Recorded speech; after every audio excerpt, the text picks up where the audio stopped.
ಭಾರತ ಹಾಗೂ ಪಾಕಿಸ್ತಾನದ ನಡುವೆ ಏನೆಲ್ಲ ಯುದ್ಧ ನಡೀತು, ಈ ಯುದ್ಧದ ಕ್ರೆಡಿಟ್ ಕೇವಲ ಸೇನೆಗೆ ಮಾತ್ರ ಸಲ್ಲಬೇಕು.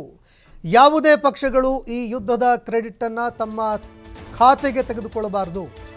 ನಾವು ಮಾಡಿದ್ದು, ನಮ್ಮವರೇ ಮಾಡಿದ್ದು ಅಂತ ಯಾರೊಬ್ಬರೂ ಕೂಡ ಇದನ್ನು ಕ್ರೆಡಿಟ್ ತೆಗೆದುಕೊಳ್ಳಬಾರದು. ಯಾವ ಪಕ್ಷ ಕೂಡ ಅದನ್ನು ಕ್ಲೈಮ್ ಮಾಡಬಾರದು ಅಂತ ಮೈಸೂರಿನಲ್ಲಿ ಸಿಎಂ ಸಿದ್ದರಾಮಯ್ಯ ಅವರು ಹೇಳಿಕೆ ಕೊಟ್ಟಿದ್ದಾರೆ. ಇವತ್ತು ಎರಡು ದೇಶಗಳ DGMOಗಳು ಸಭೆ ಮಾಡ್ತಾ ಇದ್ದಾರೆ. ಸಭೆಯಲ್ಲಿ ಏನು ತೀರ್ಮಾನ ಆಗುತ್ತೆ ಅನ್ನುವಂಥದ್ದನ್ನು ಕಾದು ನೋಡೋಣ. 1971ರ ಯುದ್ಧಕ್ಕೂ ಈ ಸಂದರ್ಭಕ್ಕೂ ಹೋಲಿಕೆ ಮಾಡಲಾಗ್ತಾ ಇದೆ. ಈ ಯುದ್ಧದ ಸಂದರ್ಭಗಳನ್ನು ಒಂದಕ್ಕೊಂದು ಹೋಲಿಕೆ ಮಾಡುವಂಥದ್ದು ಕೂಡ ಸರಿಯಲ್ಲ. ಆಗಿನ ಪರಿಸ್ಥಿತಿ ಏನಿತ್ತು ಆ ಪರಿಸ್ಥಿತಿನೇ ಬೇರೆ, ಆ ಪರಿಸ್ಥಿತಿಯಲ್ಲಿ ಆಗಿದ್ದೇ ಬೇರೆ. ಆದರೆ ಈಗಿನ ಪರಿಸ್ಥಿತಿಗೆ ಅದನ್ನು ಹೋಲಿಸೋದು ಬೇಡ ಅಂತ ಸಿಎಂ ಸಿದ್ದರಾಮಯ್ಯ ಅವರು ಮಾತನಾಡಿದ್ದಾರೆ. ಸೀಸ್ ಫೈರ್ ಡಿಕ್ಲೇರ್ ಮಾಡಿದ್ದಾರೆ, ಎರಡೂ ದೇಶಗಳು ಒಪ್ಕೊಂಡಿದ್ದಾವೆ ಅಂತ ಹೇಳ್ತಾರೆ. DGMOಗಳು ಸಭೆ ನಡೀತದೆ, ಅಲ್ಲಿ ಏನು ತೀರ್ಮಾನ ಆಗುತ್ತೆ ನೋಡೋಣ. ಈಗ ಅದಕ್ಕೆ DGMOಗಳು ಸೈಡ್ ಭೇಟಿ ಮಾಡ್ತಾರಲ್ಲ, ಅವ್ರು ಏನು ತೀರ್ಮಾನ ಮಾಡ್ತಾರಲ್ಲ, ಅಲ್ಲಿ ಏನೇನು ಚರ್ಚೆ ನಡೀತದೆ ನೋಡೋಣ. Credit should go to our army force. ಯಾರಿಗೂ ಇದು ಯಾವುದು ಪೊಲಿಟಿಕಲ್ ಇದು ಕ್ರೆಡಿಟ್ ತಗೊಳ್ಳೋದಲ್ಲ. Credit should go to our army defence. ಇದೆಲ್ಲ ಅವ್ರಿಗೆ ಹೋಗ್ಬೇಕು. 71 ಈಗಾಗಲೇ ಭಾಳ ವರ್ಷ ಆಗ್ಬಿಟ್ಟದೆ, 34 ವರ್ಷ ಆಗ್ಬಿಟ್ಟದೆ. ಈಗ ಮಾತಾಡಕ್ಕೆ ಹೋಗಲ್ಲ. 50 ವರ್ಷ 79 ಅಲ್ವಾ, 71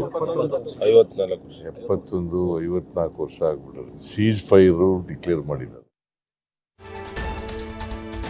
ಇನ್ನು ಯುದ್ಧ ವಿರಾಮಕ್ಕೂ ಮುನ್ನ ಸರ್ವಪಕ್ಷ ಸಭೆಗಳನ್ನು ಕರಿಬೇಕಾಗಿತ್ತು.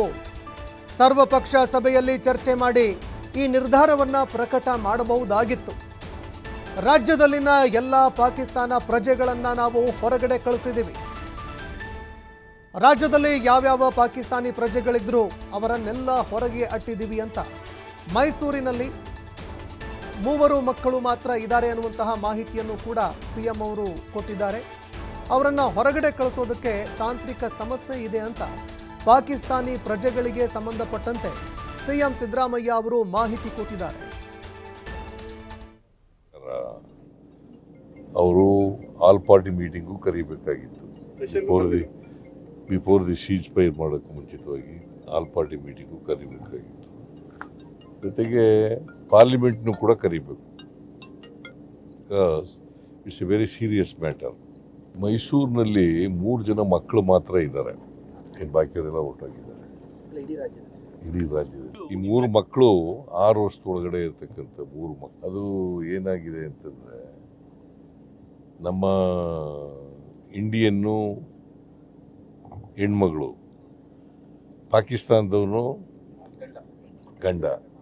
ಸೊ ಹಂಗಾಗಿ 3 ಮಕ್ಕಳಾಗಿದ್ದಾವೆ. 3 ಮಕ್ಕಳು ಹೋಗಿದ್ರು ಬಾರ್ಡರ್ ಹತ್ರ. ಅಲ್ಲಿ ಯಾರು